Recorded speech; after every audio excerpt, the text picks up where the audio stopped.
আপনারা অনেকেই আমাকে কমেন্ট করে জানতে চেয়েছিলেন যে পারফেক্ট একটা 1 ঘন্টার রেয়াজ রুটিন কেমন হওয়া দরকার, সেটা ভোরবেলার জন্য কেমন হওয়া দরকার, সেটা বিকেল বেলার জন্য কেমন হওয়া দরকার। তো আজকে আমি আলোচনা করছি যে 1 ঘন্টা পারফেক্ট রেয়াজ রুটিন আপনাদের কেমন হওয়া উচিত যদি আপনারা ভোরবেলায় রেয়াজে বসেন। ভোরবেলায় কি সিকোয়েন্স মেনটেন করে রেয়াজ করতে হয় সেই বিষয়ে একটা ভিডিও আমার সম্পূর্ণ রয়েছে। তবে আজকে আমি স্পেশালি বলবো যে পরপর কোন কোন রেয়াজগুলো করলে সেটা গলার জন্য উপকারী, গলার টোনাল কোয়ালিটির জন্য উপকারী এবং অ্যাকচুয়াল রেয়াজ বলতে আমরা কোনটাকে বুঝি। তাহলে আজকের ক্লাস হতে চলেছে ভীষণ ইন্টারেস্টিং এবং অনেক কিছু আপনারা নতুন অবশ্যই জানবেন, এইটুকুনি আমি গ্যারান্টি দিয়ে বলতে পারি। তাই ভিডিওটা প্রথম থেকে শেষ অবধি দেখার অনুরোধ রইল প্রত্যেকের কাছে। তাহলে চলুন দেরি না করে শুরু করা যাক।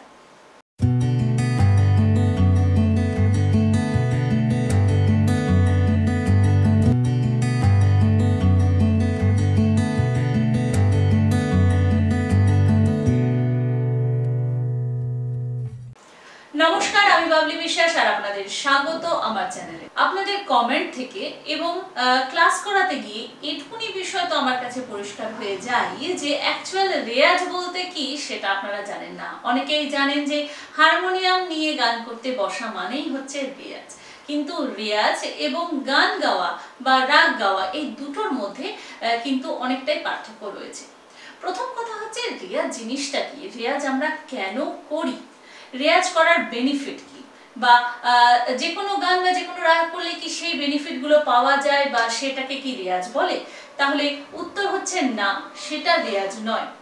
রেয়াজ করার অর্থ হচ্ছে আপনি আপনার গলাকে তৈরি করছেন, আপনি আপনার টোনাল কোয়ালিটিকে তৈরি করছেন, আপনি আপনার রেঞ্জ বাড়াচ্ছেন, আপনি আপনার সুরের দখল বানাচ্ছেন, এয়ার ট্রেনিং করছেন, আপনার দম বাড়াচ্ছেন অর্থাৎ দম বাড়ানোর ক্ষমতাকে ইনক্রিজ করছেন। এই সমস্ত বিষয়গুলো যখন আপনার রেয়াজের মধ্যে থাকবে এবং আপনি সেই ধরনের লেসনগুলো যদি আপনি রেয়াজ করেন তবেই হচ্ছে সেটা অরিজিনাল রেয়াজ। এবার অনেকেই করেন কি যে রেয়াজ করতে বসে প্রথমে কিছু পাল্টা, যেটা প্রতিদিন একঘেয়ে পাল্টা করে যান, সেই পাল্টায় কিছুক্ষণ করে নিয়ে তারপরে কোনো রাগ করেন বা গান করেন। এইভাবে 1 ঘন্টা কিংবা 1.5 ঘন্টা কিন্তু তারা প্র্যাকটিস করে যাচ্ছে, কিন্তু সেক্ষেত্রে সেটাকে পারফেক্ট রেয়াজ বলা যায় না। এবং দেখা যায় যে দীর্ঘদিন রেয়াজ করে, যেটা আমি জানতে পারি আমার স্টুডেন্টের মাধ্যমে বা আপনাদের কমেন্টের মাধ্যমে, যে এতদিন ধরে গান করছি কিন্তু তবুও কোনো উন্নতি নেই, এক জায়গায় রয়েছে। আমার তালের সমস্যা সে একই জায়গায় রয়েছে, আমার গলা চড়ায় ওঠে না সে একই জায়গায় রয়েছে, আমার খাদের দিকে গলা একদমই লো সাউন্ড করে, একদমই শোনা যায় না, একই জায়গায় রয়েছে। তার মানে এটাই যে আপনি যে রেয়াজটা করছেন সেই রেয়াজে পার্টিকুলার যে প্রবলেমগুলো রয়েছে তার সম্পর্কে আপনি কোনো রকম লেসন আপনি জানছেন না, সেই অনুযায়ী আপনি কোনো লেসন কিন্তু প্র্যাকটিস করছেন না, যার কারণে আপনার এই সমস্যাগুলো এক জায়গায় থেকে যাচ্ছে। একদম সোজা হিসাব হচ্ছে আপনার যা অসুখ তার উপরে ভিত্তি করে যদি আপনি ওষুধ না খান সেই অসুখ যেমন সারবে না, সেইভাবে কিন্তু রেয়াজও তাই। অর্থাৎ রেয়াজ আপনার গলার জন্য ভিটামিন, প্রোটিন যাই বলুন, যেটা প্রতিদিন সঠিকভাবে সঠিক পদ্ধতিতে আপনাকে কিন্তু করতে হবে। তাই আজকে জানবো সঠিক রেয়াজ পদ্ধতি ভোরবেলার জন্য কি হতে পারে এবং কি কি পরপর রেয়াজ করা উচিত। প্রথমেই যেটা করতে হবে, ভোরবেলায় উঠে ঘুম থেকে উঠে একদম গলা বসে থাকে সেখানে আপনি ফ্রেশ হন। অনেকে এই প্রসঙ্গে বলে যে দাঁত ব্রাশ করা যাবে কিনা, কিছু খাওয়া যাবে কিনা, জল খাওয়া যাবে কিনা, গরম জল খাওয়া যাবে কিনা, এরকম নানা প্রশ্ন আমার কাছে আসতে থাকে। তো প্রথম কথা হচ্ছে যে আপনাকে ফ্রেশ তো অবশ্যই হতে হবে। আপনি যদি আপনার ঘুমন্ত যে ব্যাপারটা সেই অবস্থায় যদি রেয়াজ করতে বসেন তাহলে আপনার কনসেন্ট্রেশন পাওয়ারটা একদম থাকবে না, আপনি মনোযোগী হতে পারবেন না। তাই অবশ্যই আপনাকে ফ্রেশ তো হয়েই নিতে হবে। জল খাওয়া, সেটা গরম জল হোক, রুম টেম্পারেচারের জল হোক, কোনোটাই কিন্তু খারাপ নয়, আপনি যেটা খুশি করতে পারেন। যদি মনে করেন যে একটু গার্গল করে নেবেন সেটাও আপনার জন্য উপকারী। এবং অবশ্যই ভরা পেট নয়, যে সকালবেলায় উঠে এমনিও আমরা ঘুম থেকে উঠে প্রথমেই কিছু খেয়ে নিই না।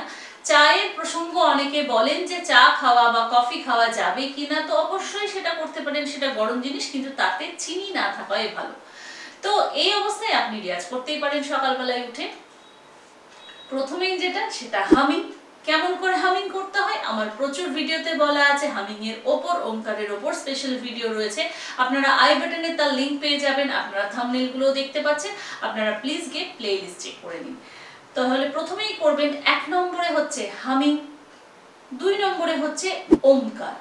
হামিং আমরা প্র্যাকটিস করলাম আমাদের পরবর্তী রেয়াজের জন্য গলাটাকে তৈরি করার জন্য। তো এই হামিং এবং ওমকার এই দুটোই হচ্ছে আপনার প্রথম ওয়ার্ম আপ সেশন, অর্থাৎ আপনি আপনার গলাকে পরবর্তী রেয়াজের জন্য তৈরি করছেন। এবং অবশ্যই খেয়াল রাখবেন আপনার ভলিউম যেন নর্মাল থাকে। এবং ডিটেলে আমি আজকে যাচ্ছি না কেমন করে হামিং করতে হয়, কেমন করে ওমকার করতে হয়, কারণ অনেক ভিডিওতেই আমার বলা আছে। এই ওয়ার্ম আপ পর্ব শেষ করার পর আপনার থার্ড যে লেসনটা হওয়া উচিত সেটা অবশ্যই হওয়া উচিত long note practice. Long note প্র্যাকটিসের মাধ্যমে আমরা সুরকে ভালোভাবে চিনি বলা যেতে পারে বা গলায় সুরকে ভালোভাবে লাগানোর চেষ্টা হতে পারে। এবার মনে হতে পারে তো আমি তো দীর্ঘদিন ধরে গান করছি, আমার জন্য গলায় সুর বসানোর কি প্রয়োজন? তো আমি বলবো যে যতদিনই গান শিখুক না কেন বা তার যদি কোনো সমস্যাও না থাকে যে আমি বেসুরও গাই না, আমি তো সুরেই গাই, তার জন্য পারফেকশনের কখনো শেষ হতে পারে না। আপনি যত প্র্যাকটিস করে যাবেন আপনি তত পারফেকশনের কাছে পৌঁছবেন, কিন্তু একদম পারফেক্ট কোনোদিনই হয়ে যাবেন না। সেটার পর্ব মানে মিউজিক এমনই একটা বিষয় যে পারফেকশনের কোনো শেষ নেই। তাই লং নোট প্র্যাকটিস আপনার প্রত্যেকটা স্বরকে কিন্তু পারফেক্ট ভাবে লাগাতে চেষ্টা করবে। তাই অবশ্যই কিন্তু থার্ড নম্বর লেসন হবে লং নোট। কিন্তু লং নোট গাইবার সময় একদম সা থেকে ধরে তার সপ্তকের সা অবধি টেনে দেবেন না, সেক্ষেত্রে গলার প্রেসার পড়বে। তাই যেটা করতে হবে সেটা সা রে গা মা এবং মন্দ্র সপ্তকের সা নি ধা, এই রেঞ্জের মধ্যে আপনাকে থাকতে হবে এবং এই রেঞ্জের মধ্যেই আপনাকে লং নোট প্র্যাকটিস করতে হবে খুব ধীরে ধীরে। বিশেষ করে যেটাকে বলে সায়ের রেয়াজ, সায়ে যত রকমের আপনাদের প্র্যাকটিস রয়েছে সেটা আপনারা করতে পারেন। এই সময় সাকে ধরে লং নোট গাইতে পারেন, সাকে ধরে ভাওয়েল প্র্যাকটিস করতে পারেন, সাকে ধরে আকার প্র্যাকটিস করতে পারেন। মোট কথা লং নোটের প্র্যাকটিস চলবে আপনার সেকেন্ড নাম্বার স্টেজে। এরপর গলাটা আপনার অনেকখানি তৈরি হয়ে যায়, অর্থাৎ অনেকখানি আপনার গলা গরম হয়ে যায়। এরপর আপনি মধ্য সপ্তকের লেসন গাইতে পারেন। এবার মধ্য সপ্তকের লেসনের সাথে আপনারা কিছুটা তালের অভ্যেসও করে নিন। ধরুন সেটা কিছু ডিফিকাল্ট তাল হলো, যে তালে আপনার একটু গাইতে অসুবিধা থাকে, সেই তালের যদি কোনো আপনার পার্টিকুলার লেসন থাকে তাহলে তো খুবই ভালো। যদি না থাকে নিজেকে তৈরি করাও শিখতে হবে এবং অবশ্যই আপনি আপনার গুরুর সাহায্য নিয়ে, ধরুন সেটা হতে পারে ধামার বা চৌতাল বা দ্বীপচন্ডী তাল বা তেওড়া বা একতাল বা রূপক, এই ধরনের কিছু ডিফিকাল্ট তাল যেগুলো হয়তো আপনার তালে মেলে না। যাদের তালের সমস্যা তাহলে তারা আরো বিগিনার লেভেলে চলে যান, বেসিক মেট্রোনাম দিয়ে লেসনগুলো প্র্যাকটিস করা শুরু করুন, তালের লেসনগুলো। এবং তালে কাচাদের জন্য কিন্তু আমার একটা পারফেক্ট লেসন রয়েছে, যেটা 6 মাস প্র্যাকটিস করলেই আমার গ্যারেন্টি যে তালে কাচা আপনি আর থাকবেন না। তার লিঙ্কও কিন্তু আপনারা আই বাটনে দেখতে পাচ্ছেন। তো তালে যারা কাছে তারা বিগিনার লেভেল করুন না, যারা তালে এক্সপার্ট হয়ে গেছেন, মোটামুটি তাল কাটে না, তারা একটু ডিফিকাল্ট তালের এবার চর্চা করুন, তার সাথে মধ্য সপ্তক, অর্থাৎ একসাথে দুটোরই লেসন কিন্তু আপনাদের প্র্যাকটিস হয়ে গেল। এরপর আসছে পরবর্তী পর্যায়ে, অর্থাৎ ফ্রিকোয়েন্সি আইডেন্টিফাই করার লেসন। এক্ষেত্রে অবশ্যই প্রথমে টেস্ট করুন জিগজ্যাগ নোট দিয়ে, এবং জিগজ্যাগ নোট কি এই বিষয়েও আমার লেসন রয়েছে। এবং এই প্রসঙ্গে বলে রাখি, যারা আমার অনলাইন রেয়াজ সেশন ক্লাসে যুক্ত হতে চান সঠিকভাবে রেয়াজ পদ্ধতিকে জানার জন্য, সঠিক নিজের ভয়েস ট্রেনিং করার জন্য, তারা স্ক্রিনে দেওয়া এই হোয়াটসঅ্যাপ নাম্বারে নিজেদের নাম, বয়স এবং স্কিল জমা দিন এবং সাথে মেনশন করুন রেয়াজ সেশন ক্লাস। এবং আপনারা সঠিক ভয়েস ভ্যালিডেশনের মাধ্যমে আধুনিক গানেরও ক্লাস করতে চান, এই একই নাম্বারের মাধ্যমেই হচ্ছে যোগাযোগ। এছাড়া যদি আপনারা ক্লাসের বিষয় সম্বন্ধে জানতে চান তাহলে সোম থেকে বৃহস্পতি বেলা 11:30 থেকে 6টার মধ্যে কল করে জানতে পারেন। শুক্রবার অফিস বন্ধ থাকে এবং রবিবার বেলা 3টে পর্যন্ত এই ফোন কল অ্যাটেন্ড করা হয়। তো যেটা বলছিলাম যে ফ্রিকোয়েন্সি টেস্টেড যে লেসন, অর্থাৎ জিগজ্যাগ নোট আপনারা প্র্যাকটিস করতে পারেন। যারা জানেন না, যারা এর আগে আমার কোনো ভিডিও দেখেননি, যাদের আইডিয়া নেই যে জিগজ্যাগ নোট প্র্যাকটিস কি হয়, তো তাদের জন্য বলি যে স্বরগুলোকে এলোমেলো ভাবে বলা। অর্থাৎ আপনি যদি সা রে গা মা ইজি তানপুরায় গাওয়া বা সাপা ধরে গাওয়া, সেক্ষেত্রে আপনি বুঝতে পারবেন না যে আপনি আপনার সুরের জ্ঞান কতটা ডেভেলপ করেছে। কিন্তু যদি আপনি সা গা পা সা নি মা গা পা রে গা সা মা, it's very difficult to Singh. কারণ আপনার যদি সঠিকভাবে ফ্রিকোয়েন্সি আইডেন্টিফাই না হয়ে থাকে তাহলে আপনি নিজেই বুঝতে পারবেন এটা গাওয়া কিন্তু ভীষণই কঠিন। একমাত্র জিগজ্যাগ নোটের মাধ্যমে এটাকে আপনি টেস্ট করতে পারবেন যে আপনার গলা সুরে বসেছে কি বসে। যারা বিগিনার লেভেলে রয়েছেন, যাদের পক্ষে হঠাৎ করে এতটা জিগজ্যাগ নোট নেওয়া সম্ভব নয়, তাদেরও সহজ পদ্ধতি রয়েছে যে সা পা সা ধরুন এবং প্রত্যেকটা ইন্ডিভিজুয়াল নোট এলোমেলো ভাবে বলতে থাকুন। ধরুন ঠিক করলেন যে আমি সা বলবো, এরপর আমি পা, এবং সাথে সাথে চেক করব যে পা আমার মিলল কিনা। যদি না মেলে তবে সেই ফ্রিকোয়েন্সিটাকে মনে রাখার চেষ্টা করুন, আবার বলুন। বা রে, এবার ধা, আবার সা, এভাবে সিঙ্গেল সিঙ্গেল নোটকে সুরে বসানোর এবং সেই সুরগুলোর যে ফ্রিকোয়েন্সি কি হচ্ছে সেটাকে করার চেষ্টা করুন। তো এটা হলো ফ্রিকোয়েন্সি টেস্ট করার, আপনার গলায় সুর মিলছে কিনা তার একটা বলা যেতে পারে রেয়াজ, যেটা এর পরে কিন্তু ভীষণভাবে উপযোগী। এবং এটা কিছুটা আপনার ইয়ার ট্রেনিং এরও পর্যায়ে বলা যেতে পারে যে কিছুটা আপনার ইয়ার ট্রেনিংও হচ্ছে। এবং এই প্র্যাকটিসের পর আপনার গলা অনেকখানি গরম হয়ে যায় এবং আপনি এরপর আপনার ফ্লেক্সিবিলিটি ইনক্রিজের যত লেসন আছে সেগুলো কিন্তু অভ্যেস করতেই পারেন। ফ্লেক্সিবিলিটি ইনক্রিজ আমরা কেন করি? গলায় সঠিকভাবে মুরকি আনার জন্য, গলায় সঠিকভাবে সুরে তান যাতে গাইতে পারি, স্পিডে যাতে তান গাইতে পারি, আকারের সাথে যাতে স্পিডে তান গাইতে পারি, তার জন্য আমরা এই সমস্ত লেসনগুলো প্র্যাকটিস করি। তাই এই সমস্ত লেসনের মধ্যে থাকে অবশ্যই মুরকির প্র্যাকটিস, ফ্লেক্সিবিলিটির আরও কিছু লেসন রয়েছে যেগুলো আমার চ্যানেলে শেয়ার করে রাখা আছে, আপনারা সেগুলো দেখে নিতে পারেন। এবং তার সাথে অবশ্যই যে কোনো রাগ নিন এবং সেই রাগের তানকে ধীরে ধীরে স্পিড বাড়ান, অর্থাৎ টেম্পো ধীরে ধীরে বাড়ান একটা তানে। এমন নয় যে প্রথমেই আমি খুব দ্রুত একটা রাগ গাওয়া শুরু করলাম, দিয়ে তার তান খুব স্পিডে করছি, আমার ফ্লেক্সিবিলিটি ইনক্রিজ হচ্ছে। কিন্তু সবসময় খেয়াল রাখতে হবে যখন আমি স্বরগুলো দ্রুততার সাথে বলবো সেক্ষেত্রে সুর কম লাগার চান্সও কিন্তু অনেক বেড়ে যায়। তাই ধীরে ধীরে টেম্পো কিন্তু বাড়াতে হবে তান রেয়াজের ক্ষেত্রে।